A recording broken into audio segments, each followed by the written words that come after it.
Hi guys, and welcome to another episode of Love Learns. This week we have a guest. This is Steph. Steph, how are you? Good, thank you. Yes, very happy to be here. Could you tell us a bit about yourself? Who are you? Who are you, Steph? Yes, who am I? Yes, so I'm a therapist. I'm in full-time private practice. My practice is called Room to Grow Therapy. We met through our training. Yes. I live in London. I'm married. Yeah. So what brought you into therapy? Good question. Well, basically, a long story short is through my own therapy. Mm-hmm. I was kind of having a bit of a career break. Okay. Maybe I could sum it up as that. And I was having my own counselling at the time. And I really didn't know what I wanted to do. Mm. But there was just one day where I was sort of sat in the session thinking, I wonder what it would be like to be in that seat, the counsellor's seat, and actually thought, I think I'd really enjoy that. And I sort of spoke to family, friends about it, what do you think? Mm. And everyone was like, yeah, I can totally see you doing that. And then I sort of sat on it for a bit and then went into my training kind of like a year later, I think. Okay. Okay. Yeah. And when you started your training, did you kind of have an idea of where you wanted it to go? What you wanted to feel like or look like? Not really. Because I guess what you learn when you start training is that there are so many different ways that you can train to be a therapist. Yeah. Lots of different institutions and different styles of therapy. So I knew that I wanted to do something integrative that combined lots of different theories. I didn't want to be sort of boxed as such. So I was looking for like an integrative course near me that was inclusive and yeah. Cool. And you said that you wanted to know how it felt to be in the therapist's seat. Now that you are on the other side and you are in the therapist's seat, how does it feel?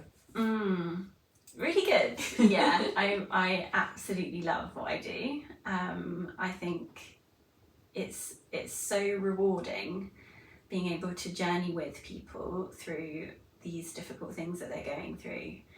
And it's a cliche, but it really is such an honour to have people trust you with, parts of them that they don't share with others, maybe ever or will ever. Yeah. So it's a very special role. So I really love it. Cool. Yeah. And you said that you work with different people, and what kinds of people tend to come to your practice? What kinds of issues do you tend to see a lot of? I have quite a few eating disorders at the moment. Okay. Sort of general anxiety, depression, people kind of feeling just a bit off and not really sure why. Family problems, relationship issues, addictions. Yeah, so the whole bag really. Yeah. So just a mix of everything kind of thing. Yeah. Is there anything you don't work with? There are some things I'm not trained to work with. But no issues specifically. Okay. Apart from the things that I'm not specifically trained in. Yeah. Okay, cool. And where do you see your practice growing to and becoming? Yeah, it's a good question. I'm not really sure, but I would like to see it grow for sure. And hopefully soon I'm taking on an associate to come and join me at Room to Grow, which is exciting. We'll see how it goes, but I'm kind of going with the flow and just pushing doors and seeing if they open. Amazing. Yeah. Amazing. And you said that you've worked with all sorts of things, but is there anything that you feel called to go into or called to work more specifically with? I really, weirdly maybe, enjoy working with codependency. Okay. Which is sort of at the root of like so many other issues. Mm-hmm. So I can kind of see myself niching in that. Okay. Because it does feed into all these other things. So yeah, that's something I'm kind of thinking about. But of course, I'm here today to talk about shame. Yeah. But it isn't like usually it's not a presenting issue, Yeah. shame. So it's just something you end up working with Mm-hmm. quite regularly. But I guess, yeah, it's maybe, I feel I know quite a bit about it, dare I say, risky thing to say on a podcast. But it is a particular area of interest, and I like reading up about shame. Cool. So, Steph. Yes. You said that you work like with shame, and it kind of shows up in other like forms and formats. What kind of brought you to? Because the reason I asked you to like talk about shame is because you did your project on it, and it was kind of like there was a lot of research that you put into it. What did you find out from all that research when you did do it? Gosh, such a big question. What did I find out about shame? That shame is so much bigger than we would initially think. Mm-hmm. So some people, it's my sort of what I've picked up on, I guess. So subjective, but I think people think shame is a feeling that you get sometimes, and there's no need to feel it, sort of thing, and it gets shut down quite quickly. But actually, shame is relational. So it happens between people. Okay. It's context dependent. Okay. Based on, you know, who you're with and what's going on for each person. And it can become a state. It can become a state of mind. It can become your whole identity. Okay. So unlike other emotions, shame sort of can change us in a bit of a different way, in a detrimental way. Mm-hmm. And it's pervasive, and it's kind of at the root of so many issues that we would come to therapy for. Okay. So many relational difficulties all stem back to shame. Okay. And I wish that people knew that and that they talked about it more, because I think we'd all be better off if we were informed properly about how it manifests and how it shows up and where it shows up. And yeah, I think life would just be a lot easier. And if you could give an example of like how shame has kind of influenced your practice, in the sense of like maybe a client's experience of shame that has kind of brought them to, or without mentioning names or anything, but kind of like anything that you can think, oh, it initially didn't come in as shame, but when you did the work, it kind of presented as shame. Yes. So with lots of clients, this is the case. Okay. So, you know, often when you're working with addictions or, you know, codependency or anxiety, things like that, so often, not always, but so often it will come back to this feeling of, I'm not enough. Mm-hmm. You know, when you dig enough, that's what's at the heart of it. And that causes the anxiety or the eating disorder, you know, the shopping addiction, or, you know, whatever it is. It's trying to sort of fix that feeling of I'm not enough, or trying to push the feeling down, or whatever it is. So yeah, rarely will you get someone who comes into therapy and says, I'm feeling a lot of shame, or I'm struggling with shame, I want counselling for it.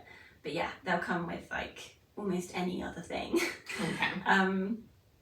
Yeah, I'm kind of generalising, but yeah, so much of the time it sort of comes back to a feeling of worthlessness, or like I'm bad, or I'm different from others in some way. Yeah. So when you hear I'm not good enough or I'm not enough, does your mind straight away go to like, oh, this might be rooted in some sort of relational shame? Yeah, well, that is shame. Yeah. And it's hard to shift. It's really, really hard to shift. It takes time. And the therapeutic relationship is so important in terms of healing that. Yeah. And I think, you know, just naming it as like helping someone to see what's happened can be quite freeing in itself. So yeah, I'd say quite quickly when I meet a client, I'll get a sense of, you know, whether the core issue is shame or not. Okay. And obviously I'm not always right. Definitely not. I wish I was. But yeah, kind of down the line, you know, it will come out as, oh yeah, I feel bad, or I feel I don't fit in, or something like that. They're all kind of ways of saying I feel shame. Yeah. Yeah. Okay. And how do you see like the shame like coming up in people's external relationships, so not just the therapeutic one, but like in their external relationships? How do you tend to see it outside of your room? That's a great question. Well, shame makes us isolate. So if somebody kind of is quite flaky, or, you know, they are less inclined to kind of come to social things, then there's probably some shame in there somewhere for them. So it's definitely helped me have a lot more compassion, you know, because before my training I'd be like, oh, you know, that person flaked or whatever. Or sometimes it was me doing it and I kind of judged myself, but then in realising, oh, it's because I'm not feeling good enough. So it causes isolation, judgment. Usually comes from a place of, so like we all have an inner critic, and that critic kind of pops up to help us with shame. So the more critical we are of others, the more shame we're feeling about ourselves. So when you meet anyone who's quite harsh, they're really not feeling good enough themselves. Which, you know, hurt people, we all know that, but it's not just hurt, it's like I'm not feeling enough. Anger, rage, like shame, rage, it's like a continuum, they're kind of like one and the same. So anger, like true anger, lasts for about 40 seconds.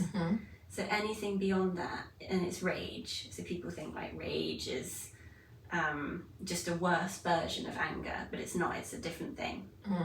And rage is a way of us kind of dealing with shame.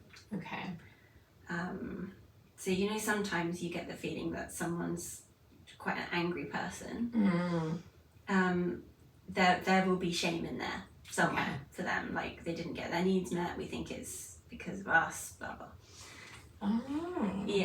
So even like, do you spot yourself like when you're around people, not clients, and you see these things, do you catch yourself kind of being like, could there be a bit of shame there or a bit of shame here? Definitely, yeah. And it's so interesting because shame is like a hot potato. Like we hate feeling it because it's so intolerable to feel. Because shame is a sense of inherent badness, you know, in the toxic sense. So we want to get rid of it. So we try to like pass it to others to get rid of that feeling ourselves. So, you know, it's interesting to notice who you feel shame around. Oh, I'm really not feeling enough around this person. And it might be that they have disowned shame, or shame that they're not owning. And it kind of lands in you. Yeah, it's fascinating. Very fascinating, because it sounds like sometimes maybe you not feeling not enough could be because someone else isn't feeling like they're not enough. Yeah, it could be that they are presenting as being all together and all, there's no vulnerability there because shame stops us from being vulnerable. And so you end up with all the shame that they should be owning. Oh wow. I'm sure that's going to free a lot of people. I hope so, yeah. And like, which demographic tend to like feel shame the most? Well, in terms of the research, trauma and abuse survivors are much more prone to having shame. And if you're in any kind of minority, so if you're in a group where in some way you don't fit the societal norm, or you're an individual that in some way doesn't fit the societal norm, you're more shame prone. Okay. I would say. But shame really can affect anybody. And I think it's important to say that there is healthy shame and there's unhealthy shame. Okay. And what's the difference? Yeah. And I guess you've got to throw guilt in there as well, because people get them confused. So guilt is I made a mistake, and shame is I am a mistake in the unhealthy sense. Yeah. So shame in the healthy sense is it's the feeling or the knowledge of our human limitations. So shame kind of stops us from thinking that we are God. Okay. It kind of like keeps us, as we should be. It stops us getting too big for our boots. Okay. A sense of healthy shame. Yeah. That's fine. There's nothing wrong with that. It's not detrimental. But unhealthy shame is where telling ourselves we're not enough, or being told by somebody else that we're not enough, when repeated enough times, it becomes our whole identity. And as people, we have this sense of fundamentally, I am flawed, defective. And that stems from childhood. Okay. Yeah. And so the origins of unhealthy shame, could be because you're in a minority group, or you are, a trauma abuse survivor. But also, if you haven't formed a secure attachment with your primary caregivers or your parents, then, and your parent has let you down in some way, as children, we kind of have two choices. So the first choice is, my parent is really letting me down in this way. So I can see that they are not reliable. Yeah. They're maybe not a very good parent, and I can't trust them. And as children, we can't choose that option, else we'd go insane. Yeah. Because you have to be able to trust, somebody for your survival. So what we do instead is the only viable thing, which is to say, my parent is letting me down in this way, or in these ways, so there must be something wrong with me. And then that becomes internalized, and as a 50-year-old, you feel this sense of like not enough, and it all stems back to having parents that let you down. Wow.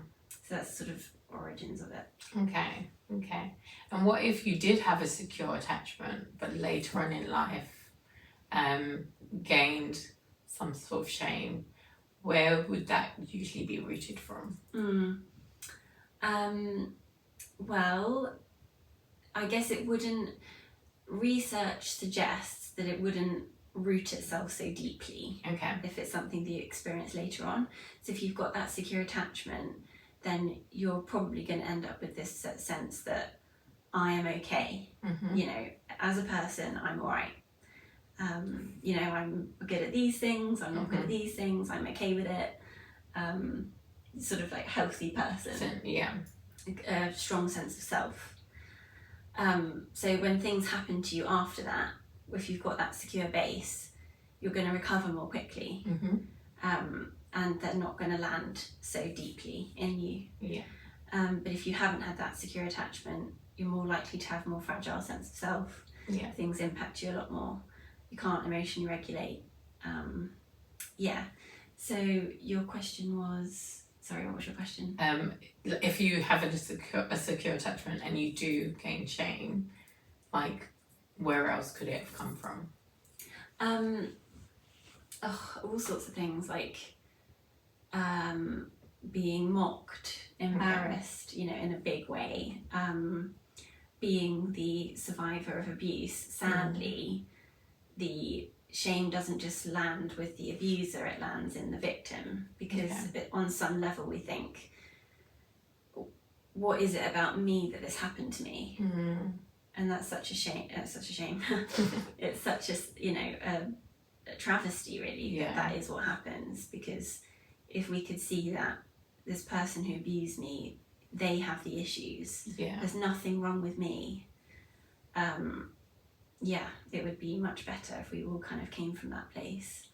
But it's hard. It's easier said than done. You know, experiencing racism, or any other kind of like abuse or mockery, things like that. Or maybe, you know, we can have sexual shame. Liking things that are out of the norm can be very shaming, because the function of shame really is to sort of keep us fitting into the group in some way. So we feel shame quite easily when we're doing something that could risk us being socially rejected. So you've got like a weird kink, or you know, something like that, and you can feel shame about it. Or you've done something that in your religion is considered wrong. You can feel shame. Why did I do that? There must be something wrong with me, kind of thing. As opposed to seeing that I'm human, and as humans we experiment with things, and Cool. And if someone wanted to like learn more about shame, or understand more, what kind of resources are there out there for people who want to just get to know more about it? Get to know more. Well, there are a few books that I can recommend. Like Healing the Shame That Binds You is a great book by John Bradshaw. It's really good if you're in the 12 steps as well.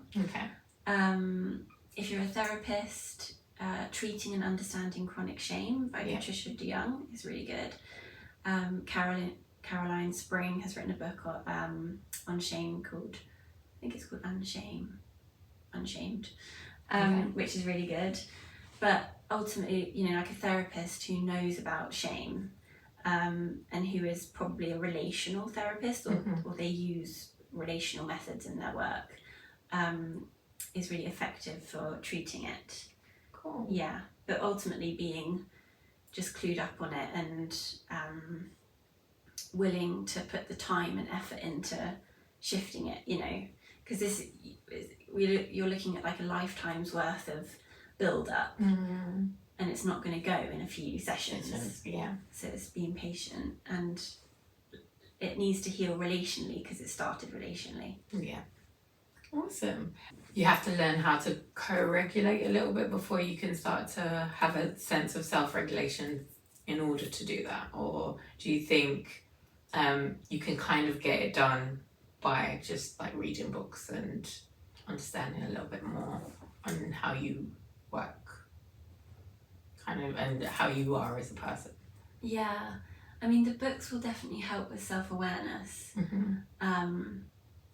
and just helping you understand the neurobiology of shame. You know, shame impacts our whole nervous system, our whole demeanor. You know, like it affects our dorsal vagal nerve. So when we're feeling shame, we like collapse in on ourselves, and we can't make eye contact. So learning about how to counteract those things, you know, I'm going to straighten my spine, I'm going to make eye contact, can take us out of shame states. So that's all good. But, you know, ultimately sharing about it, and having a relationship with someone where they see all these parts of you that you're ashamed of, and they accept those parts, is the most healing thing. And that can be with a therapist, or a romantic partner, or a really close friend. It's got to be someone close. It's not someone who you sort of, an acquaintance. And there has to be that level of trust as well within that relationship, right? For sure. Absolutely. So I wouldn't start talking about shame very soon after I've got a client, because it's just overwhelming. And you don't have the relationship in place yet to be able to sort of do that healing work. So you've just kind of you run the risk of leaving someone with this, oh, I've got shame, and then what do I do about it? So it's got to be something that you pace correctly. And it can be shaming just talking about shame.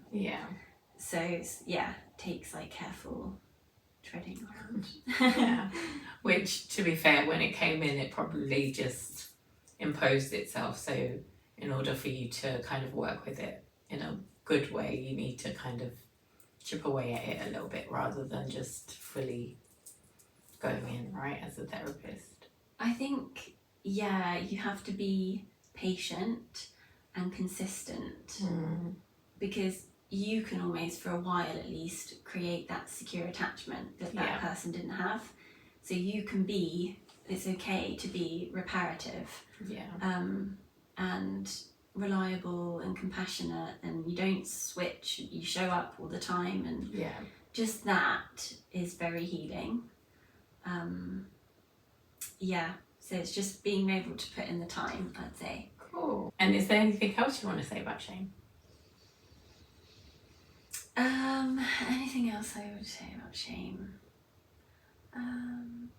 Actually, maybe if you want like a gateway book into it, The Gifts of Imperfection by Brene Brown is good. You know, if you don't want such heavy theory, that's good. And I think just like starting up conversations about it. I mean, it's interesting because some people like shut down straight away when you start talking about it, because they just like can't go there. But when you find people that can go there, it's really great. So that's probably it, really. Awesome. Cool. And if someone wanted to work with you on any issues that you've mentioned in your practice, how do they get in touch with you? Through my website, Room to Grow Therapy. I'm on Instagram, although I don't use that much, but I do check it sometimes.